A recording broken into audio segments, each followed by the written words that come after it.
Welcome back to my channel. Today we're going to be talking about The Sweetest Man by Haejin. Before we get started, of course, I need to go over some content warnings. This particular manhwa has violence, gore, sexual assault, rape, and all of those could be discussed during the review. So if any of that is triggering or you don't hear about it, I would recommend stopping now. But otherwise, let's get started. So let's get a quick synopsis. So Minhoon and Hyungwoo have been best friends for 15 years. Minhoon has always been inexplicably drawn to Hyungwoo, but Hyungwoo has always had a wall up that Minhoon has never been able to cross. Yet for some reason, Minhoon is desperate to do just that. One evening after heavy drinking, Hyungwoo is in no state to take care of himself, and as he's always done, Minhoon makes it a point to take him and let him sleep at his house. What neither of them expects, though, is Hyungwoo to suddenly attack Minhoon, biting him on the lips in a sudden kiss. At this point, Hyungwoo is forced to admit to Minhoon that he is actually a vampire, and due to the bite, Hyungwoo is now a kin, a partial vampire created as an immortal food source for their creator. A dark world is soon opened to Minhoon, one that is full of violence and danger, primarily because of Hyungwoo's father, the head vampire, who wants to take control of Minhoon so he can then control his runaway son, Hyungwoo. While Minhoon is struggling to come to terms with his new immortality, the threat of the surrounding vampires in his daily life, he must also contend with something he has had to figure out for the last 15 years. What are his feelings for Hyungwoo?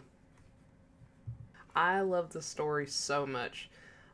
Minhoon and Hyungwoo's relationship has so much background from the previous 15 years together as friends.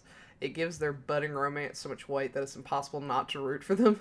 The best part, though, is that Hyungwoo is the vampire, this immortal, powerful being, but for the last 15 years, Minhoon has always taken care of him because Hyungwoo has consistently refused to drink blood, which caused him to weaken and fall ill at the drop of a hat. So Minhoon always made it a point to be their first friend, and that just solidifies their bond and helps explain why Hyungwoo loves him so much. However, I didn't expect to fall in love with the side couples as much as I did. Hyungwoo's father ends up taking a kin, something he usually wouldn't do, and that relationship is on par with Minhoon and Hyungwoo's, which was really refreshing. In most romance manhwa, if there are other couples alongside the main couple, they are severely underdeveloped compared to the main couple, but that is thankfully not the case here. I looked forward to the main couple and the side couples just as much as the other, which is so great. I'm all for more love and romance throughout. The best part, though, is definitely the romance scenes between Hyungwoo and Minhoon.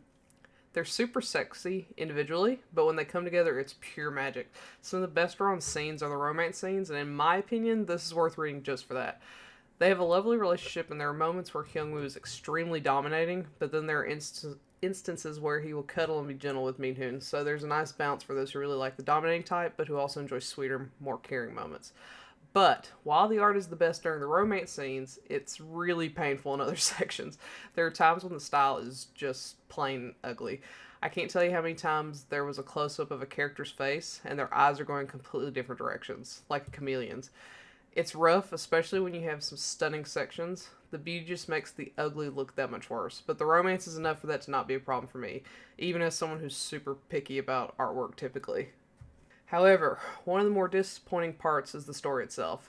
Beneath the romance, there's a plot revolving around the hierarchy and political structure of the vampires, but it's explained horribly.